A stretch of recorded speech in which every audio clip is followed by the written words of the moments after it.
ನಮಸ್ತೆ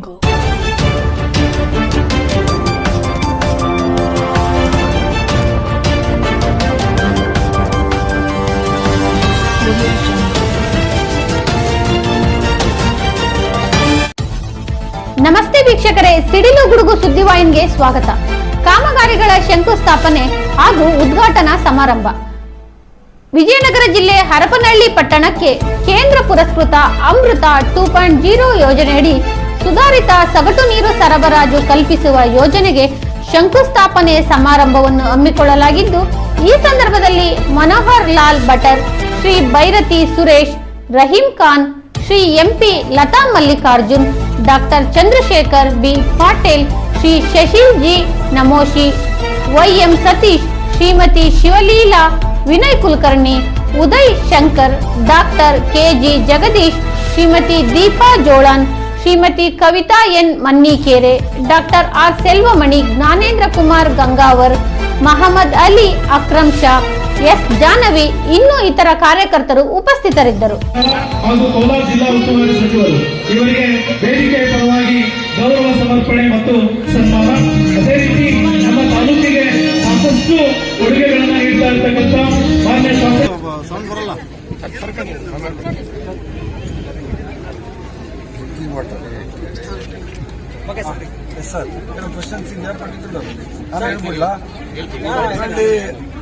ಹರಪನಹಳ್ಳಿಗೆ ಸುಮಾರು 45 ಕೋಟಿ ರೂಪಾಯಿಗಳ ವೆಚ್ಚದಲ್ಲಿ ಕುಡಿಯುವ ನೀರಿನ ಶಂಕುಸ್ಥಾಪನೆ ಕಾರ್ಯಕ್ರಮಕ್ಕೆ ನಾನು ಶಾಸಕರು ಲತಾ ಮಲ್ಲಿಕಾರ್ಜುನ್ ಅವರ ಅಧ್ಯಕ್ಷತೆಯಲ್ಲಿ ಈ ಕಾರ್ಯಕ್ರಮವನ್ನು ಮಾಡ್ತಾ ಇದ್ದೀವಿ. ಇವತ್ತು ಸುಮಾರು 65 ಕೋಟಿ ರೂಪಾಯಿಗಳ ವಿವಿಧ ಕೆಲಸಗಳಿಗೆ ನನ್ನ ವಾಟರ್ ಬೋರ್ಡ್ ಉದ್ಘಾಟನೆ ಮತ್ತು ಶಂಕುಸ್ಥಾಪನೆ ಶಂಕುಸ್ಥಾಪನೆ ಎರಡೂ ಕೆಲಸಗಳಿಗೆ ಇವತ್ತು ಆಗಮಿಸಿದ್ದೀನಿ. ಸುಮಾರು ವಿಜಯನಗರ ಜಿಲ್ಲೆಗೆ ನನ್ನ ಇಲಾಖೆಯಿಂದ ಸುಮಾರು 360 ಕೋಟಿ ರೂಪಾಯಿಗಳನ್ನು ಕುಡಿಯುವ ನೀರಿಗೆ ಕೊಟ್ಟಿದ್ದೀವಿ.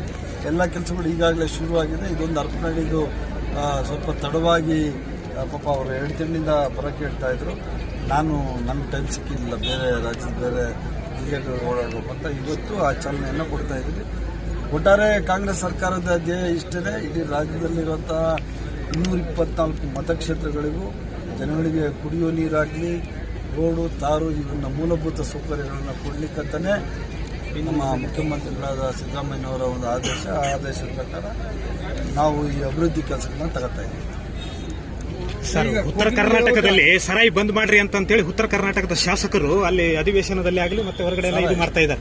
ಈ ಬ್ರಾಂಡಿಗಳ ಸರಾಯಿಯನ್ನ ಬಂದ್ ಮಾಡಿದ್ರೆ ಕಾಂಗ್ರೆಸ್ ಸರ್ಕಾರದ ಫೋಟೋಗಳನ್ನ ನಾವು ಇಟ್ಟು ಪೂಜೆ ಮಾಡ್ತಾ ಇದೀವಿ. ಸರ್, ಬ್ರಾಂಡಿ ವೈನ್ ಸ್ಟೋರ್ಗಳು ಬಂದ್ ಮಾಡಿದ್ರೆ ಉತ್ತರ ಕರ್ನಾಟಕದ ಮಂದಿ ಇಲ್ಲೆಲ್ಲ ಹಾಳಾಗ್ತಾ ಇದ್ದಾರೆ. ಆ ರೀತಿ ಬಂದ್ ಮಾಡಿದ್ರೆ ನಾವು ಈ ಕಾಂಗ್ರೆಸ್ ಸರ್ಕಾರದ ಮುಖ್ಯಮಂತ್ರಿ ಅವರದ ಫೋಟೋನಾಗ್ಲಿ ಎಲ್ಲ ಮಿನಿಸ್ಟರ್ಗಳ ಫೋಟೋ ಇವು ಶರಣ ಬಸವನ ಪಾಟೀಲ್ ಶಾಸಕರು ಇದ್ದಾರೆ ನೋಡ್ರಿ, ಅಧಿವೇಶನದಲ್ಲಿ ಹೇಳಿದ್ದಾರೆ. ಶರಣು ಸಲಗಾರ್ ಬಸವ ಕಲ್ಯಾಣ ಮುಂಚೆ ಬಿಜೆಪಿ ಸರ್ಕಾರದಲ್ಲಿ MLA ಇದ್ರಲ್ಲ, ಯಾಕೆ ಅವರು ಕ್ಲೋಸ್ ಮಾಡಿಲ್ಲ? ರಾಜಕಾರಣಕ್ಕೋಸ್ಕರ ಬಾಯಿಗೆ ಬಂದಂಗೆ ಮಾತಾಡಿದ್ರೆ ಶರಣು ಸರ್ಕಾರಕ್ಕೆ ನಾವೇನ್ ಹೇಳೋದು? ಯಾಕೆ ಅವ್ರ ಸರ್ಕಾರನೇ ಇತ್ತಲ್ಲ 2020ರಿಂದ 23 ತನಕ ಅವರು ಬಿಜೆಪಿ ಸರ್ಕಾರ ಇರಲಿಲ್ವಾ? ಅವಾಗ ಏನ್ ಮಾಡ್ತಾ ಇದ್ರು? ಶರಣು ಸಲಗಾರ್ MLA ಇದ್ರಲ್ಲ, ಹೋಗಿ ನಿಂತ್ಕೋಬೇಕಾಗಿತ್ತು ಬೊಮ್ಮಾಯಿ ಅವ್ರ ಮನೆ ಮುಂದೆ. ಸುಮ್ಮನೆ ರಾಜಕಾರಣಕ್ಕೋಸ್ಕರ ಬೈಕ್ ಬಂದ ಒತ್ತುವರಿ ತರುವ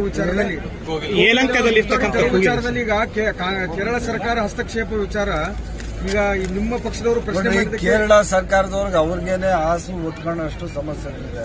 ಕೇರಳ ಸರ್ಕಾರಕ್ಕೂ ನಮ್ಗೇನ್ರಿ ಸಂಬಂಧ?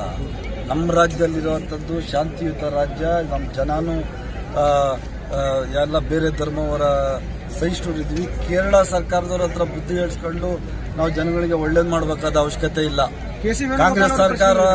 ಕಾಂಗ್ರೆಸ್ ಸರ್ಕಾರ ನಾವು ಎಲ್ಲಾ ತರದಲ್ಲಿ ಬಡವರಿಗೆ ಅಲ್ಲೇನು ಅನಾನುಕೂಲ ಆಗಿದೆ, ಒತ್ತುವರಿಯನ್ನ ತೆರವು ಮಾಡಿದ್ದಾರೆ ತಕ್ಷಣಕ್ಕೆ. ಆದರೆ ಅವರಿಗೆ ತಾತ್ಕಾಲಿಕವಾಗಿ ಬೇರೆ ವ್ಯವಸ್ಥೆಯನ್ನ ಮಾಡ್ತೀವಿ. ಈ ದೇಶದಲ್ಲಿ ಉಳಿದಂತ ಪ್ರತಿಯೊಬ್ಬ ನೋಡ್ರಿ, ನಮ್ಮ ರಾಜ್ಯ ನಾವು ಹೆಂಗೆ ಅಂದ್ರೆ ಇಡೀ ದೇಶ ನಮ್ದು ಅಂತ ಹೇಳೋದು.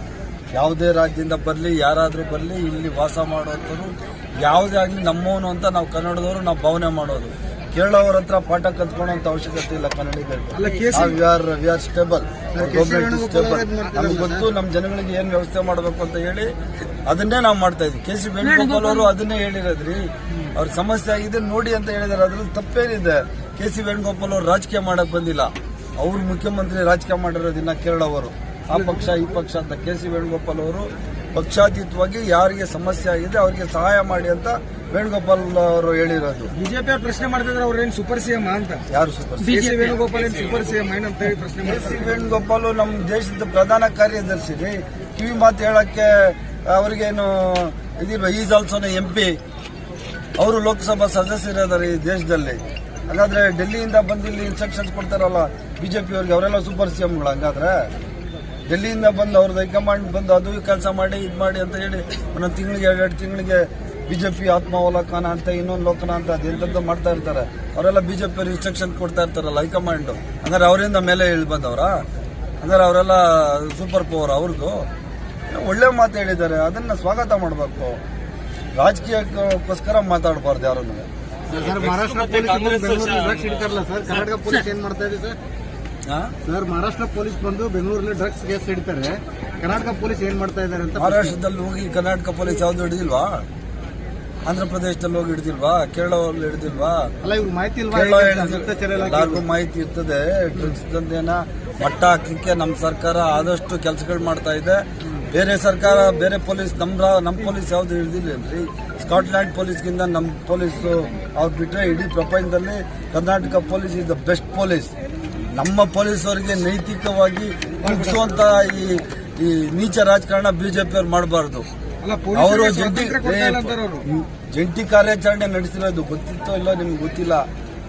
ಈ ಮಹಾರಾಷ್ಟ್ರ ಪೊಲೀಸು ನಮ್ಮ ಪೊಲೀಸ್ ಇಬ್ರು ಜಂಟಿ ಕಾರ್ಯಾಚರಣೆ ನಡೆಸಿ ಅಲ್ಯಾರೋ ಅವನು ಡ್ರಗ್ ಪೆಡ್ಲರ್ ಮಹಾರಾಷ್ಟ್ರಲ್ಲಿ ಸಿಕ್ಕಾಕೊಂಡವನ್ನ ಇಲ್ಲೇನೋ ರಾ ಮೆಟೀರಿಯಲ್ ಇಟ್ಟಿದ್ದಾರೆ ಅಂತ ಹೇಳಿ 1,20,00,000 ಮಾಲು ಅದೆಂಥದ್ದು ರಾ ಮೆಟೀರಿಯಲ್ ನಮ್ಮ police, Karnataka police, Bengaluru police, ನಮ್ಮ ಪೊಲೀಸು ಅವ್ರ ಜೊತೆಗೆ ಹೋಗಿ ಹಿಡಿದಿರೋದು. ಸುಮ್ಮನೆ ಎಲ್ಲ ಹೇಳಕ್ ಹೋಗ್ಬಾರ್ದು. ನಮ್ಮ ಪೊಲೀಸ್ ಎಲ್ಲ ಕಡೆ ಹಿಡಿಯಲ್ವಾ? ಅದು ಕಣ್ಣು ಕಾಣಿಸಲ್ವ ಬಿಜೆಪಿ ಅವ್ರಿಗೆ? ನಮ್ಮ ಪೊಲೀಸ್ ಅವ್ರಿಗೇನೆ ಇವರು ನೈತಿಕವಾಗಿ ಅವ್ರಿಗೆ ಸ್ಥೈರ್ಯ ತುಂಬೋದು ಬಿಟ್ಟು ಅವ್ರಿಗೆ ಡಿಮಾರಲೈಸ್ ಮಾಡಿದ್ರೆ ಇವ್ರಿಗೇನು ನೈತಿಕತೆ ಇದೆ ಬಿಜೆಪಿ ಅವರಿಗೆ? Our police is best police in India. Congress ಶಾಸಕರ ಆಪ್ತರೇ ಇದಾರಲ್ಲ ಸರ್ ಡ್ರಗ್ಸ್ ಯಾರು ನನಗೆ ಗೊತ್ತಿಲ್ಲ ರೀ. ಯಾರ ಆಪ್ತರು ಯಾರ್ರಿ? ಯಾವ್ದೋ ಫೋಟೋ ಇದ್ ಮಾತ್ರಕ್ಕೆ ನೀವೇ ಹೇಳ್ತೀರಪ್ಪ. ಫೋಟೋ ಇದ್ ಮಾತ್ರಕ್ಕೆ ಅವ್ರು ಇವರ ಅಂತ ಹೇಳ್ಬಿಟ್ರೆ ಏನ್ ಮಾಡಕ್ಕಾಗ್ತದೆ? ಈಗೆಲ್ಲ ನಾನು ಎಲ್ಲೋ ಹೋಗ್ತೀನಪ್ಪ, ನನ್ನ ಪಕ್ಕದಲ್ಲಿ ಯಾರೋ ನಿಂತ್ಕೊಂಡ್ರೆ ನನ್ನ ಆಪ್ತರಾಗ ಹೋಗ್ತಾರ? ಸುಮ್ಮನೆ ಬಿಡಿ, ಅದೆಲ್ಲ ಗೊತ್ತಿಲ್ಲ. ಬೇರೆ ರಾಜ್ಯದಲ್ಲಿ ಸಿಎಂ ಬದಲಾವಣೆ ದಿನ ಪ್ರತಿ ಸರಿ ನವೆಂಬರ್ ಕ್ರಾಂತಿ ಆಗಲಿ ಡಿಸೆಂಬರ್ ಕ್ರಾಂತಿ ಕೇಳ್ತಾ ಇದ್ರು. ಈಗ ಜನವರಿ 26 ಕ್ರಾಂತಿ ಅಂತ ಹೇಳ್ತಾ ಇದ್ದಾರೆ. ಈ ರಾಜ್ಯದ ಮುಖ್ಯಮಂತ್ರಿ, ಉಪಮುಖ್ಯಮಂತ್ರಿ ಹೈಕಮಾಂಡ್ ಬಗ್ಗೆ ಮಾತಾಡೋಂಥ ದೊಡ್ಡ ವ್ಯಕ್ತಿ ನಾನಲ್ಲ.